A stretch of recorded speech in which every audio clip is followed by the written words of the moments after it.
Durga jewellers లో gratitude sale flat 50% of on value added offer అన్ని branches కి వర్తిస్తుంది.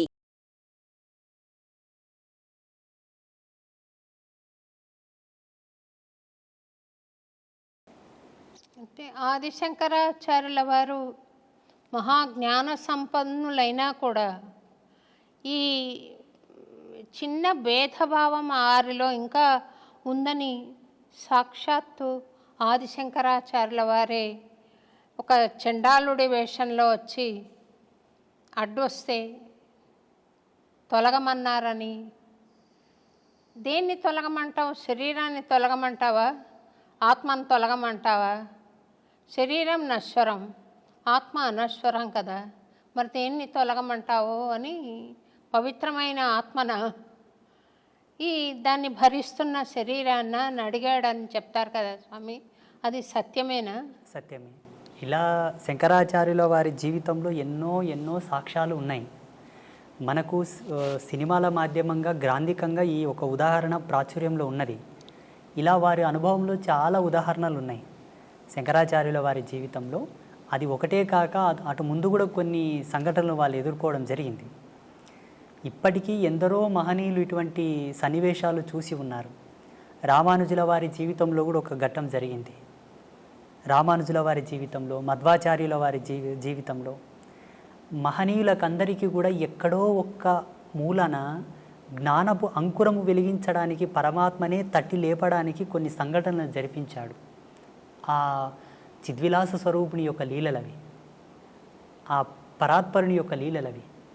ఆయననే సామాన్యుడిలా వచ్చి, చండాలుడిలా వచ్చి, నిషిద్ధ కులములో పుట్టినటువంటి ఒక భక్తుడిలా వచ్చి భాగవతులకు, త్రిమతాచార్యులకు కొంతలో కొంత జ్ఞానోపదేశం చేశాడు అక్కడ జరిగినటువంటి సంభాషణ మూలంగా. స్వామివారు, శ్రీ వెంకటేశ్వర స్వామివారు ఆ తిరుమల కొండలపైన ఎందరితోనో ఎన్నెన్నో ఆటలు ఆడాడు, క్రీడలు ఆడారు. చాలామంది భాగవతులతో, పుణ్యాత్ములతో ఆయన క్రీడించాడు, సంభాషించాడు. అందులో సెన్సులు ఉన్నారు, దళితులు ఉన్నారు, కొండల్లో జీవించే వాళ్ళు ఉన్నారు, చాలామంది ఉన్నారు. కొన్ని కథలు ప్రాచుర్యంలోకి వచ్చాయి. ఇప్పుడు వేంగమాంబ కానీ, అక్కడ ఉండేటటువంటి ఒక భక్తుడు కానీ, హాతీరాం బాబాజీ కానీ, ఇటువంటి వాళ్ళ గాథలు కొన్ని ప్రాచుర్యంలోకి వచ్చాయి. మరుగున పడిపోయిన చరిత్రలు చాలా ఉన్నాయమ్మా. స్వామి ఎందరెందరితోనో సంభాషించినటువంటి కథలు చాలా ఉన్నాయి. మాబోటి వాళ్ళు వాటిని తెలుసుకొని పసిగట్టి కొందరికి మాత్రం వాటి చెబుతూ, చూడన్న మీరు దేనికి తక్కువ కాదు, శ్రీ వెంకటేశ్వర స్వామి వారే మీ వాళ్ళతో మాట్లాడారయ్యా, మీరు స్వామివారికి పాత్రులే, మీరు స్వామివారిని చేరండి, సేవించండి, వేడుకోండి అని చెప్పేసి చాలామందిని నేను ప్రేరేపితం చేశాను. ఈ ముగురమ్మల మూలపుటమ్మ అంటారు కదా స్వామి, ఆ ముగురమ్మలు ముక్కోటి దేవతలు ఒక్కటైనారు, చక్కని పాపను ఇక్కడ ఉంచారు అన్నారు. ఈ అమ్మలంతా కలిసి అక్కడున్నారు అని ఒక భక్తుడి భావన. మీరు వెంకటేశ్వర స్వామిలో అమ్మను దర్శించుంటారు కదా స్వామి, అమ్మలో కూడా వెంకటేశ్వర స్వామి కనపడుతూ ఉండాలి కదా. ఈ అభేదత్వం ఉన్నప్పుడు మా దేవుడు గొప్ప, మీ దేవుడు గొప్ప అనుకోవడం మూర్ఖత్వం అవుతుందేమో కదా స్వామి. భగవంతుణ్ణి ఎప్పుడైతే భేదంతో చూశావో జీవుడు ఇంకా పరిపూర్ణుడు కాలేదు అని లెక్క. అది సాంప్రదాయికంగా అవనివ్వండి, పీఠ పరంపరానుగతంగా అవనివ్వండి, జీవుడు తరించుటకు పలు మార్గాలున్నాయే తప్పిస్తే ఉత్తమమైనటువంటి స్థితి చేరడానికి ఉన్నది ఒకటే, పరమాత్మ. ఆ పరమాత్మకు ఏ విధమైన రూపభేదము లేదు, లింగభేదము లేదు, వర్గభేదము లేదు, ఏ విధమైన సాంప్రదాయమైనటువంటి భేదము లేదు. జీవుడు తనకు విజ్ఞాన విద్వత్వ ఆవిష్కరణ చెంది తాను కొన్నింటిని పరిగణలోకి తీసుకున్న తర్వాత కొన్ని కట్టుదిట్టమైన ఆచారాలను ఏర్పాటు చేసుకున్నాడు. వారి యొక్క ఆశ్రమ ధర్మాలు, పీఠ పరంపరానుగతంగా వచ్చేటటువంటి సూత్రాలను పట్టుకున్నారు. భగవంతునికి అవి ఎన్నడి కూడా చెల్లవు. నేను స్వామివారిలో అమ్మని చూస్తాను, అమ్మలో స్వామివారిని చూస్తాను, స్వామివారిలో శివతత్వం చూస్తాను, శివతత్వంలో స్వామితత్వం చూస్తాను, భక్తుడిలో భగవంతుని చూస్తాను, భగవంతునిలో భక్తిని చూస్తాను, ఉపాధి యోగ ధర్మాన్ని అనుసరించి. అట్టి జ్ఞానాన్ని పొందిన వాళ్ళు ఎవరు కూడా ఎరుక దృష్టితో చూసేవాళ్ళు ఎవరు కూడా భేదం చూపరు. నేను శ్రీ వెంకటేశ్వర క్షేత్రానికి ఎప్పుడు వెళ్ళినా అక్కడ పరమాత్మను దర్శించేటప్పుడు నా అంతరాత్మలో జగదంబనే ఉంటుంది, సాదృశ్యంగా స్వామి ఉంటాడు.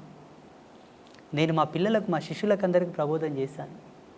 ఆ జగజ్జనని జగన్మాత ఆ లలితా పరమేశ్వరే నాకు గోచరించింది నాయన అని చెప్తూ ఉంటాను నేను. ఒక్క త్రుటి కాలమునందు మరి యథాతథంగా స్వామివారే గోచరిస్తారు. అది నా గురి, నా యొక్క తాపసికమైన గురి ప్రతిరూపకంగా అక్కడ అమ్మను దర్శిస్తాను నేను.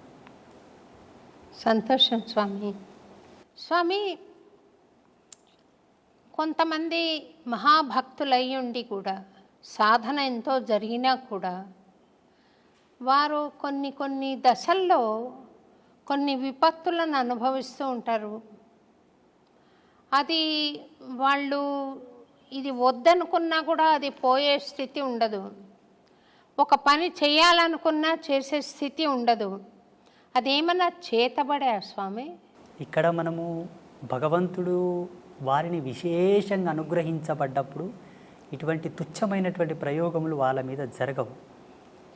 ఉదాహరణకు ఈ దేశానికి ఒక హోమ్ మినిస్టర్ ఉంటాడు. దేశానికి home minister, central home minister.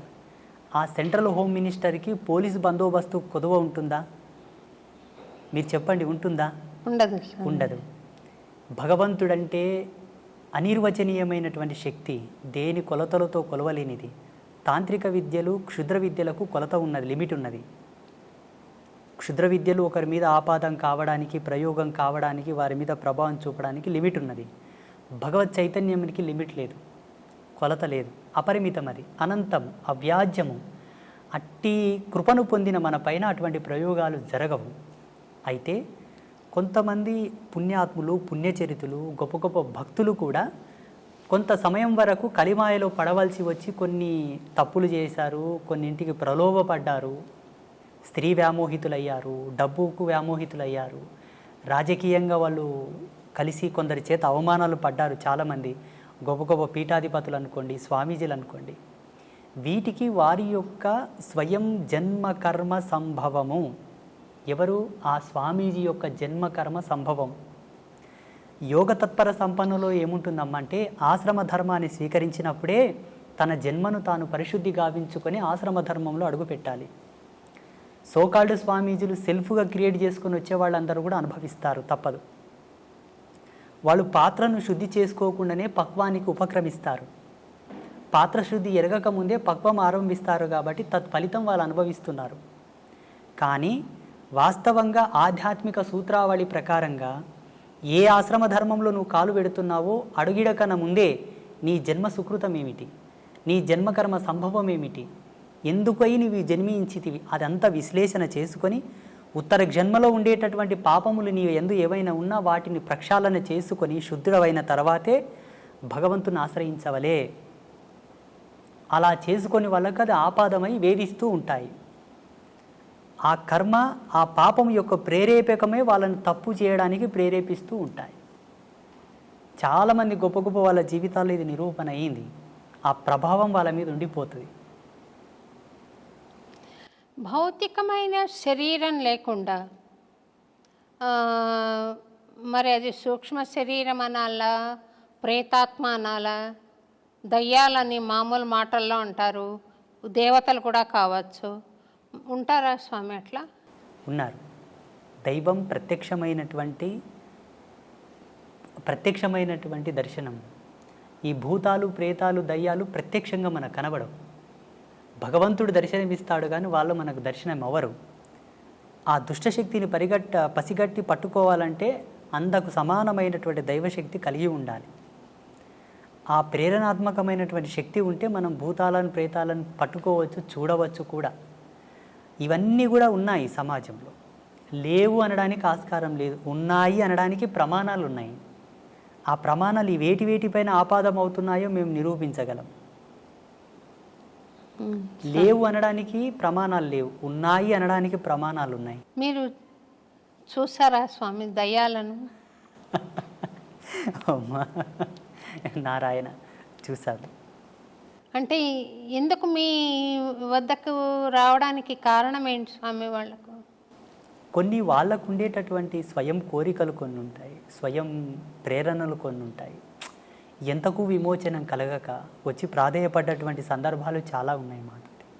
కొన్ని ఆత్మలు, మీరు పుణ్యాత్ములు అంటారు, పుణ్య తపస్వీకులు అంటారు, మీ యోగ మహిమతో మాకు విమోచనం కలిగించండి, మాకు శాంతిని ప్రసాదించండి, మా వారసులు మీ దర్శనార్థంపై వస్తున్నారు, వారికి మీరు చెప్పి మాకు సద్గతి కలిగేటట్టుగా చేయండి, ఎన్నాళ్ళంటూ మేము ఈ యాతన శరీరంతో ఉండగలము అని చెప్పి మాకు గోచరించిన వాళ్ళు ఉన్నారు, గోచరిస్తున్నారు కూడా ఇప్పటికీ.